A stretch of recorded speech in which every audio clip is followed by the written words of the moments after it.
श्री शिवाय नमस्तुभ्यम। दोस्तों माघ का पावन महीना चल रहा है और गुरुजी ने बताया यह महीना बहुत बड़ा महीना होता है।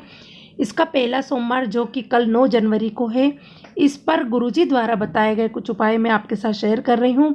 यह उपाय पहला है जो कि अगर आपके बहुत दिनों से काम अटके हुए हो तो अटके हुए काम के लिए हैं, दूसरा कर्जा मुक्ति के लिए है, और तीसरा यदि आपका व्यापार व्यवसाय नहीं चल रहा है तो, और चौथा धन संपदा लक्ष्मी के लिए यह उपाय है। बढ़ते हम पहले उपाय की तरफ।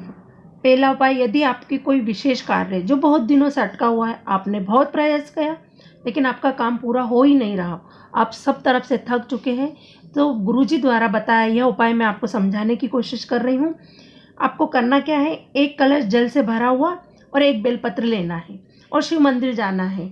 जब आप शिव मंदिर जाएं तो बेलपत्र को सीधे हाथ में रखें और उसके ऊपर वह जल से भरा हुआ कलश रखकर अपनी मनोकामना बोलते हुए मंदिर चले जाए, और मंदिर में यह कलश अपने उल्टे हाथ में रख लीजिए और बेलपत्र को सीधे हाथ में ही रहने दीजिए और अशोक सुंदरी वाली जगह पर इस बेलपत्र को चढ़ा दीजिए। आपको बेलपत्र इस प्रकार चढ़ाना है कि जो डंडी का भाग होता है वो जलाधारी की ओर हो। उसके बाद आपको मंत्र जाप श्री शिवाय नमस्तुभ्यम या ओम नमः शिवाय बोलते हुए या नमः शिवाय ओम बोलते हुए वह जल पहले अशोक सुंदरी पर समर्पित करना है।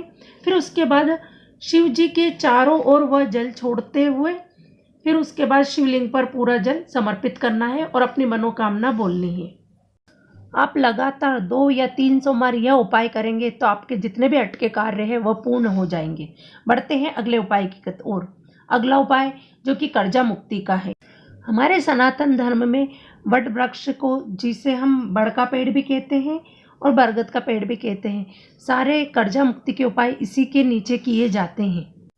दोस्तों, यदि आप सुबह के समय वट वृक्ष के नीचे जा रहे हैं तो आप 1 लोटा जल का लेकर जाएं और उसमें 1 लौंग, जिसमें फूल पूरा साबुत हो, लौंग टूटा फूटा ना हो, वह डालकर यह जल समर्पित करें और वटकेश्वर महादेव से अपनी कर्जा मुक्ति के लिए प्रार्थना करें।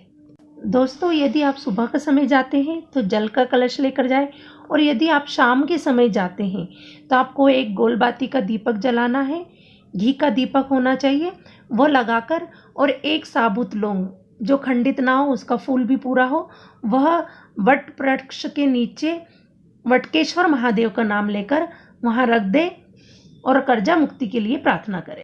गुरुजी ने अपनी कथा में कहा कि मैं पूरे विश्वास के साथ कहता हूँ कि आपके ऊपर चाहे कितना भी कर्जा हो, 5 सोमवार यह उपाय करेंगे तो महादेव आपके लिए कहीं ना कहीं से पैसों का इंतजाम कर ही।